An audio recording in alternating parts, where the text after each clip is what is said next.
25 साल की राधिका स्वभाव से हंसमुख, चुलबुली और जीवन से भरपूर एक लड़की थी। लेकिन यह सिर्फ उसका एक पहलू था। बचपन से ही हाथ में रैकेट थामने वाली राधिका एक प्रोफेशनल टेनिस खिलाड़ी थी। हरियाणा के टॉप 5 टेनिस खिलाड़ियों में उसका नाम शुमार था। वह इतनी प्रतिभाशाली, केंद्रित और अनुशासित थी कि नवंबर 2024 तक वह ITF महिला डबल्स की 113वीं रैंक तक पहुंच गई थी। 57 टूर्नामेंट्स और 18 स्वर्ण पदक उसके नाम थे। राधिका देश की अगली सानिया मिर्जा बनने का सपना देखती थी और उसकी लगन, मेहनत और काबिलियत को देखकर किसी को इस बात में जरा भी शक नहीं था। लेकिन जिंदगी की कोर्ट में मौत कब विरोधी बनकर खड़ी हो जाए, यह कोई नहीं जानता। राधिका के सपने आसमान छूने वाले थे, लेकिन उन सपनों को कुछ इस तरह कुचला गया कि न सिर्फ एक करियर बल्कि पूरी जिंदगी ही खत्म हो गई। राधिका ने आखिर ऐसा कौन सा गुनाह किया जो उनके लिए मौत की सजा बन गया? और सबसे बड़ा झटका तो यह था कि इस हार के पीछे कोई दुश्मन नहीं, बल्कि कोई अपना ही था। अपना ही था जिसने राधिका से उसका भविष्य भी छीन लिया और उसकी सांसें भी। दिल दहला देने वाली सुबह। 10 जुलाई 2025 गुरुग्राम में सेक्टर 57 के सुशांत लोक के एक घर में संयुक्त परिवार के साथ रहने वाली राधिका आज सुबह से ही बेहद खुश थी, क्योंकि आज उसकी मां का जन्मदिन था। मां को बुखार होने की वजह से राधिका ने खुद किचन में उनके लिए कुछ खास पकवान बनाकर सरप्राइज देने का सोचा। सुबह के 10:30 बज रहे थे कि तभी अचानक घर के ग्राउंड फ्लोर पर मौजूद राधिका के चाचा और उनके बेटे को तेज शोर सुनाई दिया। कुछ ही सेकंड्स में कई बार हुए शोर से उन्हें लगा कि शायद फर्स्ट फ्लोर के किचन में कुकर फटा है, जहां उस वक्त राधिका खाना बना रही थी। दोनों भागकर जैसे ही फर्स्ट फ्लोर के किचन में दाखिल हुए तो वहां का मंजर देख उनके पैरों तले जमीन खिसक गई। राधिका फर्श पर खून से लथपथ पड़ी हुई थी। वे फौरन उसे गुरुग्राम के सेक्टर 56 में स्थित अस्पताल लेकर भागे, लेकिन दुर्भाग्य से तब तक काफी देर हो चुकी थी। राधिका पहले ही दम तोड़ चुकी थी। उसकी मौत किसी कुकर ब्लास्ट से नहीं, बल्कि गोलियां लगने से हुई थी। यह केस एक दुर्घटना नहीं, बल्कि हत्या का मामला बन चुका था। इसलिए सुबह 11:30 बजे अस्पताल से पुलिस को फोन जाता है। पुलिस की एक टीम अस्पताल और एक टीम राधिका के घर पहुंचती है। उलझन भरा कबूलनामा। जांच शुरू होती है, लेकिन राधिका के घर वाले उन्हें किसी तरह का सीधा जवाब नहीं देते। क्राइम सीन, जो कि घर का किचन था, वहां फैला राधिका का खून और किचन की दीवार पर धंसी गोली से यह साफ था कि राधिका को वहीं पर गोली मारी गई है। अनजान बनते घर वालों से कड़ाई से पूछताछ करने पर पुलिस को आखिरकार एक कबूलनामा मिला और वह था राधिका के पिता का। पिता ने अपने बयान में पुलिस के सामने कुछ यूं कहा: कुछ दिन पहले मेरी बेटी के कंधे में चोट लग गई थी, जिस वजह से वो खेल नहीं रही थी। उसने अपनी खुद की एकेडमी खोली थी। वो बच्चों को कोचिंग देती थी। जब मैं वजीराबाद गांव में दूध लेने जाता था तो वहां लोग कहते थे कि तू लड़की की कमाई खा रहा है, जिससे मैं बहुत परेशान रहता था। लोग मेरी बेटी के चरित्र पर भी उंगलियां उठाते थे। मैंने अपनी बेटी से इस एकेडमी को बंद करने के लिए कहा, लेकिन मेरी बेटी ने एकेडमी बंद करने से मना कर दिया। यह तनाव मेरे मन में बना रहता था, जिससे मेरी इज्जत को ठेस पहुंचती थी। मैं बहुत परेशान और तनाव में रहने लगा था। इसी तनाव की वजह से मैंने अपनी लाइसेंसी रिवॉल्वर निकाली और जब मेरी बेटी किचन में खाना बना रही थी, तब मैंने पीछे से उसकी कमर पर गोलियां मार दी। इस कबूलनामे में दी गई वजह जितनी सीधी दिख रही है, असल में उतनी ही बेबुनियाद और झूठी भी थी। इसे समझने के लिए पहले पिता और बेटी की पिछली कहानी को जानना होगा। हरियाणा के गुरुग्राम में रहने वाले पिता पेशे से एक सफल बिल्डर थे, जिनकी सिर्फ किराए से ही 1 लाख रुपए से ज्यादा की आय थी। लगभग 25 साल पहले 23 मार्च 2000 को इसी परिवार में राधिका का जन्म हुआ। आर्थिक रूप से संपन्न होने के कारण पिता ने बेटी की पढ़ाई स्कॉटिश हाई इंटरनेशनल स्कूल जैसे प्रीमियम स्कूल से करवाई, जिसकी सालाना फीस लाखों में थी। राधिका ने पढ़ाई के साथ साथ बेहद कम उम्र में टेनिस का रैकेट भी थामा और अपनी मेहनत, लगन और अनुशासन से उसने काफी कम उम्र में टेनिस में एक अच्छा नाम भी कमाया था। सभी को यह उम्मीद थी कि एक दिन राधिका देश की अगली सानिया मिर्जा बनेगी, और यह विश्वास अगर सबसे ज्यादा किसी को था तो वह थे उसके पिता को। वही पिता जिसने अपनी बेटी की हत्या के पीछे समाज के तानों को वजह बताया। पुलिस ने पूछताछ में पिता से उन लोगों के नाम पूछे जिन्होंने उसकी बेटी के खिलाफ उकसाया था, लेकिन वह एक भी आदमी का नाम नहीं बता सके। फिर पुलिस वजीराबाद गांव गई और वहां 20 से ज्यादा लोगों से पूछताछ भी की, जिनमें परिवार के करीबी भी शामिल थे, लेकिन किसी ने भी ऐसी बातचीत होने की बात स्वीकार नहीं की। लव जिहाद का झूठा एंगल। असली मकसद की खोज के बीच एक नया एंगल सामने आया और यह एंगल था लव जिहाद का। क्योंकि 20 जून को रिलीज हुए कारवां नाम के लव और रिलेशनशिप पर आधारित इस म्यूजिक वीडियो में राधिका एक अभिनेता और गायक के साथ काम करती नजर आ रही थी। कहने को तो यह मात्र एक म्यूजिक वीडियो था, लेकिन अब यहाँ से इंटरनेट पर कई लोग राधिका की हत्या को सही ठहराने लगे और कहने लगे कि दूसरे धर्म में संबंध होने के चलते समाज में इज्जत बचाने के खातिर पिता ने अपनी बेटी की हत्या कर दी। एक टेनिस टीम की संस्थापकों में से एक अभिनेत्री का इस सिलसिले में दिल्ली में एक प्रमोशन शूट चल रहा था, जहां क्रिएटिव टीम में वह गायक काम करता था और वहीं पर राधिका ने उसकी टीममेट से संपर्क कर अभिनय में अपनी रुचि दिखाई और अपना संपर्क नंबर भी साझा करते हुए कहा कि अगर उनके पास अभिनय से जुड़ा कोई काम हो तो वह उसे भी एक मौका दें। यह पहली बार था जब टेनिस के अलावा किसी और क्षेत्र में राधिका ने खुले तौर पर अपनी रुचि दिखाई थी। 2024 में कारवां म्यूजिक वीडियो के लिए राधिका को शॉर्टलिस्ट किया गया, जिसमें उसके साथ उस गायक ने भी काम किया था। राधिका की हत्या के बाद टीआरपी के लिए कई मुख्यधारा के मीडिया चैनलों ने एक फर्जी कहानी फैलाना शुरू किया। इसे धर्म से जोड़कर दिखाया जाने लगा और बिना किसी वैध सबूत के यह दावा किया जाने लगा कि पिता ने इसी म्यूजिक वीडियो और राधिका के उस गायक से अफेयर के चलते ऐसा कदम उठाया, जबकि सच इससे कोसों दूर था। राधिका ने यह म्यूजिक वीडियो अपनी परिवार की अनुमति के बाद ही शूट किया था और शूटिंग के वक्त वह अपनी मां के साथ ही सेट पर आती थी। गाने में न तो कॉस्ट्यूम और न ही ऐसे किसी सीन में किसी तरह की कोई अश्लीलता थी। दरअसल राधिका के परिवार को इसमें किसी भी तरह का कोई मुद्दा नजर नहीं आया। शूटिंग के दौरान राधिका ने बताया था कि उनके पिता को गाना बहुत अच्छा लगा।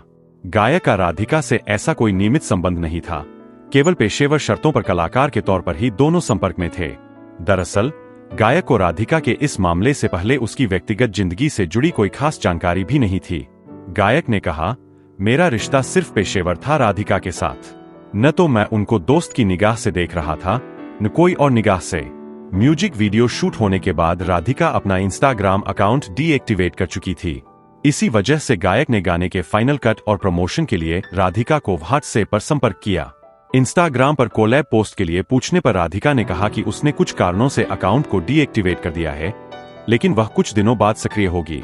उसने कहा कि नहीं, बहुत अच्छा म्यूजिक वीडियो है, बस वह कहीं व्यस्त है और वह वापस आएगी सोशल मीडिया पर फिर से। कुछ लोगों के हिसाब से अगर हम एक पल को गायक की बात को झूठ भी मान लें, तो भी पुलिस जांच में कोई ऐसे सबूत और नहीं ऐसे कोई सुराग मिले जो राधिका और गायक के प्रेम संबंध वाले एंगल को सही ठहरा सकें। इसलिए यहाँ से यह केस वापस उसी जगह आकर खड़ा हो गया कि आखिरकार एक बाप ने अपनी बेटी की बेरहमी से हत्या क्यों की। पिता ने अपने कबूलनामे में जो कहा, उसके अनुसार तो मकसद इन 3 बिंदुओं के इर्द गिर्द ही घूमता है। पहला, अपनी बेटी की कमाई खाना, दूसरा, एकेडमी बंद करने की बात, और तीसरा, बेटी के चरित्र पर सवाल। कुछ सूत्रों का कहना था कि शायद आसपास के लोगों को राधिका का टेनिस खेलने के चलते छोटे कपड़े पहनना नागवार गुजरता था और यही ताने पिता को अपनी बेटी के चरित्र से जोड़कर सुनने को मिलते थे। लेकिन अगर हम समझे तो अगर सिर्फ यही वजह होती तो फिर ऐसा पिता इतनी कम उम्र से ही टेनिस खेलने के लिए क्यों प्रोत्साहित करता। राधिका बहुत ही कम उम्र से टेनिस खेल रही थी। अगर पिता राधिका के खेल के खिलाफ होते तो वह बहुत पहले ही उसे खेलने न देते। सालों से वह खुद अपनी बेटी को अभ्यास से लेकर टूर्नामेंट्स तक देश विदेश हर जगह लेकर जाते थे। कुछ महीनों पहले कंधे की चोट के चलते जब डॉक्टर ने राधिका को ठीक होने के लिए कुछ वक्त तक टेनिस खेलने से मना कर दिया तो फिर राधिका एक निजी एकेडमी में टेनिस कोच बन गई। खबरों में यह बात आई कि पिता ने करोड़ों रुपए लगाकर अपनी बेटी को एकेडमी खुलवाई थी, जबकि यह पूरा सच नहीं था। दरअसल राधिका की अपनी कोई एकेडमी नहीं थी, बल्कि पहले वह घर के सामने वाली एकेडमी में कोच की नौकरी करती थी। बाद में जब राधिका के साथ और बच्चे जुड़ने लगे तो फिर उसके पिता ने गुरुग्राम के सेक्टर 61 में क्रिकेट एकेडमी के बगल में 35,000 रुपए की मासिक किराए पर एक टेनिस कोर्ट किराए पर लिया था। सभी जानते थे कि पिता अपनी बेटी राधिका से ज्यादा तो खुद उसके खेल करियर के लिए जुनूनी थे और एक पिता की तरह वही सारे खर्चे उठा रहे थे। साथ ही पिता का परिवार न सिर्फ पैसों से काफी मजबूत था, बल्कि समाज में उनकी काफी इज्जत भी थी। ऐसे में कबूलनामे के ये तीनों बिंदु बेबुनियाद है। छिपी सच्चाई और ओवरकिल का राज। देखिए, जरूरी नहीं कि सब कुछ काला और सफेद ही हो, कभी कभी कुछ सच ग्रे जोन में भी छुपा होता है। जांचकर्ताओं के अनुसार यह एक सुनियोजित हत्या थी, क्योंकि उस दिन पिता ने अपने बेटे को दूध लाने के लिए बाहर भेज दिया था, जबकि रोज दूध लाने का काम पिता का था। राधिका की मां से पूछताछ पर उन्होंने सिर्फ यही कहा कि उनको कुछ नहीं पता, जबकि यह विश्वास करना मुश्किल है कि इतनी बड़ी घटना हो जाए और मां को इसके पीछे की वजह ही न मालूम हो। अब हम बात करेंगे इस केस में उस एंगल की जो न सिर्फ सबसे महत्वपूर्ण है, बल्कि इसके बारे में किसी ने भी बात नहीं की। जब राधिका की पोस्टमार्टम रिपोर्ट निकल कर आई तो यह सामने आया कि राधिका को गोलियां सामने से मारी गई थीं, जो कि गोली से शरीर में हुए एंट्री और एग्जिट वन से पता चल जाता है। लेकिन कबूलनामे में पिता ने पीछे से गोली मारने की बात कही थी। आमतौर पर लोगों को लगेगा कि क्या फर्क पड़ता है, गोली कहां से मारी, हत्या तो हो ही गई। लेकिन वास्तव में अपराध को जिस तरह से अंजाम दिया जाता है वह अपराध के इरादे, भावनात्मक स्थिति और अपराधी के स्वभाव के बारे में काफी कुछ बताता है। गोली को पीछे से मारना अक्सर इंगित करता है कि हत्या पूर्व नियोजित है और हत्यारे ने पीड़ित से आंख से संपर्क से बचने के लिए ऐसा किया है, और इसके पीछे कोई भी वजह हो सकती है, जैसे कि अपराध बोध, झिझक या भावनात्मक संघर्ष। वहीं गोली सामने से मारना अक्सर इंगित करता है कि हत्या गुस्से या आवेग में की गई है। इसमें हत्यारा पीड़ित को सामने से इसलिए सामना करता है क्योंकि उसके अंदर पीड़ित को मारने का एक मजबूत मकसद है और साथ ही एक भावनात्मक प्रेरणा है जिससे वह पीड़ित पर अपना नियंत्रण जता रहा है। पिता ने जानबूझकर यह झूठ बोला कि उसने राधिका को गोली पीछे से मारी है ताकि वह यह दिखा सके कि उसका यह कदम पूर्व नियोजित था और यह कृत्य शर्म या अपराध बोध में हुआ है, उनकी गुस्से में। लेकिन इससे साबित क्या होता है? पीछे से गोली मारना मतलब पूर्व नियोजित हत्या, जिसमें भारतीय दंड संहिता की धारा 302 या नए कानून की धारा 1001 के तहत फांसी या उम्र कैद की सजा है। वही सामने से गोली मारना मतलब अचानक के क्रोध या गुस्से में हत्या, जिसमें भारतीय दंड संहिता की धारा 304 या नए कानून की धारा 106 के तहत अधिकतम उम्र कैद या फिर आमतौर पर 10 साल की कैद की सजा सुनाई जाती है। इसका मतलब है कि पिता के अंदर इस बात का अपराध बोध आ चुका है और वह जानबूझकर चाहते हैं कि उन्हें फांसी हो, और यही वजह थी कि उन्होंने गिरफ्तार होने के बाद अपने भाई से कहा कि मैंने कन्यावत कर दिया है, मुझे फांसी दे दो। वजह नहीं बताई, यही कहा कि बस भाई, दिमाग खराब हो गया था। खुद उसके पिता को भी बाद में हरकत करने के बाद वह भी दुखी है। वह भी बार बार यह कहते रहे, भाई मुझसे कन्यावत हो गया। थाने में भी कहा उसने कि मेरी ऐसी रिपोर्ट बनाओ कि जो मेरे को कानून फांसी चढ़ा दे। कोर्ट में और तकनीकी रूप से भी पोस्टमार्टम रिपोर्ट को कबूलनामे से ऊपर ही रखा जाता है। यह साफ है कि पिता ने गोली सामने से मारी थी और यह बेहद गुस्से में किया गया था। इसलिए अपनी बेटी को 1 या 2 नहीं बल्कि लगातार 4 गोलियां मारी थीं। क्रिमिनोलॉजी में इसे ओवरकिल कहा जाता है और आपराधिक मनोविज्ञान के अनुसार एक माता पिता बच्चे की हत्या में इस तरह का ओवरकिल सिर्फ मौत का संकेत नहीं होता, बल्कि एक दुखद प्रतीक होता है जिसमें भावनाएं इतनी हावी हो जाती है कि इंसानियत और प्यार की जगह सिर्फ गुस्सा, निराशा और दर्द रह जाता है। पीड़ित उन सब चीजों का एक प्रतिनिधित्व बन जाता है जिनको हत्यारा या तो नष्ट करना चाहता है या फिर नियंत्रण में लाना चाहता है। नियंत्रण की सनक और दिखावटी आजादी। राधिका की हत्या के 2 हफ्ते पहले से घर के हालात काफी बदल गए थे। कुछ तो था जो इस घर की दीवारों के पीछे चल रहा था, और लगभग 2 हफ्तों से ही राधिका अपने पिता की बजाय अपनी मां के साथ एकेडमी जा रही थी। न्यूज चैनल्स राधिका के इंस्टाग्राम पर रील्स बनाने को वजह बताने लगे, जबकि पुलिस ने मकसद का राधिका के सोशल मीडिया प्रेजेंस से संबंध होने की बात से इनकार कर दिया। पुलिस भी इसे खुला और बंद केस मान रही है, जिसमें कबूलनामे के अलावा कोई स्पष्ट मकसद नहीं मिल रहा। दरअसल राधिका का इंस्टाग्राम पर एक निजी अकाउंट था जिसमें मात्र 6 पोस्ट और 68 फॉलोअर्स थे। मकसद की इसी तलाश के बीच राधिका की सबसे खास दोस्त, जो खुद भी टेनिस खिलाड़ी है और राधिका के साथ 10 साल से थी, उन्होंने एक वीडियो में राधिका की जिंदगी और उसकी परिवार को लेकर चौंकाने वाले खुलासे करने शुरू किए। उन्होंने कहा, वह बहुत ज्यादा ऐसे थे कि लोग क्या कहेंगे। उनके पास हमेशा से ही सामाजिक दबाव बहुत ज्यादा था और वह हमेशा से ही रूढ़िवादी थे। मतलब वह हर चीज में टोका टाकी करते थे। वह किसी से बात भी नहीं करती थी। उसके घर पर इतनी ज्यादा पाबंदियां थीं। वह बहुत टाइम से अपने घर पर घुटन महसूस कर रही थी, क्योंकि ऐसे कौन ही रहना चाहेगा यार। हर चीज का स्पष्टीकरण देते रहना कि क्यों कर रहे हैं, क्या कर रहे हैं, किससे बात कर रहे हो। मुझे याद है वीडियो कॉल पर भी उसको दिखाना पड़ता था कि अभी देखो, इससे मेरी बात हो रही है। उसके पिता अपने दोस्तों के प्रभाव में आकर, क्योंकि उनके जो दोस्त थे वह राधिका की सफलता से बहुत ज्यादा जलते थे, उन 4 लोगों की बातें सुनकर उसके पिता ने वह गोली चलाई है। वह 4 बातें यह थीं कि यह तो मेकअप करने लग गई है, यह तो छोटे कपड़े पहनती है, अब तो तू इसके पैसों पे पलने लग गया है, तू तो अब इसको धंधा ही करवा दे। परिवार में पाबंदियों वाली बात उन व्हाट्सएप मैसेजेस से भी सही साबित होती है जो राधिका ने अपने पूर्व कोच को, जो इस वक्त दुबई में बस चुके हैं, उन्हें पिछले साल अक्टूबर 2024 के आसपास किए थे। राधिका ने उनसे कहा था कि वह कुछ समय के लिए घर से निकलना चाहती है, ऑस्ट्रेलिया या दुबई में स्वतंत्र रूप से रहना चाहती है, जिंदगी का आनंद लेना चाहती है, क्योंकि घर पर काफी पाबंदियां हैं। साथ ही उसका इरादा है कि वह वहां पर कुछ कोर्स भी कर लेगी। राधिका के कोच के अनुसार पिता का राधिका के टेनिस करियर के लिए जुनून खुद राधिका से ज्यादा था। वह हर कीमत पर चाहते थे कि राधिका सिर्फ और सिर्फ टेनिस पर ही ध्यान केंद्रित करे और उसके लिए वह अपना समय, पैसा और संसाधन खर्च कर रहे थे। सो अगर हम बिंदुओं को जोड़े तो 2024 की शुरुआत में राधिका का अभिनय में रुचि दिखाना और फिर अक्टूबर 2024 में दूसरे देश में स्वतंत्र रहकर कोर्स वगैरह करना कहीं न कहीं यह दिखाता है कि एक पिता और बेटी की आकांक्षाओं में भी टकराव आ गया था। राधिका शायद टेनिस के बाहर की भी दुनिया देखना चाहती थी, लेकिन उसकी स्थिति बिल्कुल वैसी ही थी जैसे हरे भरे घास के मैदान में गाय के गले में रस्सी डाल उसे खूंटे से बांध दिया जाए और रस्सी सिर्फ उतनी ही लंबी हो जिससे वह गाय खूंटे के आसपास की घास ही चर पाए।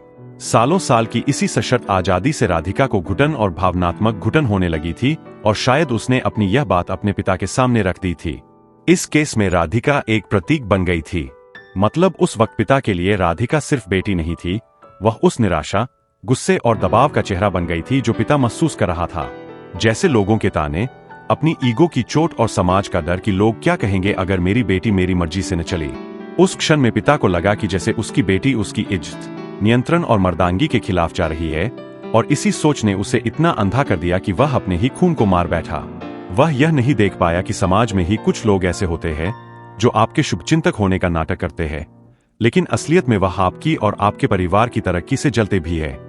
बेटियां हमेशा अपने पिता के ज्यादा करीब होती है और अक्सर ऑनर किलिंग के केस में एक बाप अपनी सबसे लाडली बेटी को किसी व्यक्तिगत कारण की वजह से नहीं बल्कि समाज के चक्कर में मार डालता है।